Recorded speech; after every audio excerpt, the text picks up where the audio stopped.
PBBM, palalawigin pa ang e-visa para sa mga dayuhan. Palalawigin pa ng pamahalaan ang implementasyon ng electronic visa para sa mga foreign travelers na nasa bansa.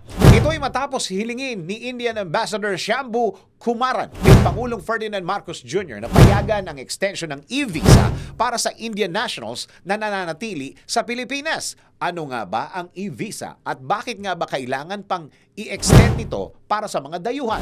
Tara, suriin natin. Ang e-visa ay travel permit in electronic form. Pinabibilis nito ang proseso ng pagkuha ng visa dahil imbis na mag-apply ng personal sa embassy o consular offices, pwede na itong gawin sa kanilang gadgets. Maaari nang magpabook ng schedule online ng mga nais bumisita sa Pilipinas gamit lang ang kanilang passport numbers, phone number at email address. Nagkaroon ng soft launch ang e-visa noong August 24, 2023 sa Philippine Consulate General in Shanghai, China.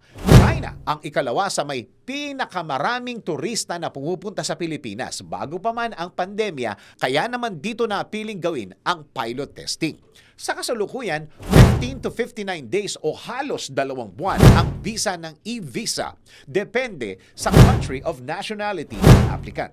Kaya ngayon, ginagawan pa ng paraan ng Administrasyong Marcos ang extension ng e-visa. Hindi lang para sa Indians, kundi para sa lahat ng mga dayuhang nasa Pilipinas at gusto pang manatili dito.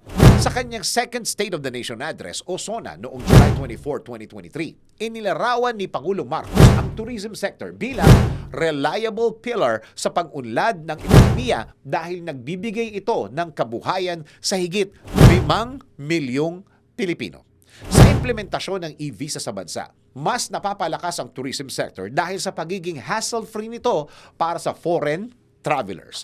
Ayon nga sa Private Sector Advisory Council, makakatulong ang e-visa sa pag-achieve ng economic objectives ng pamahalaan.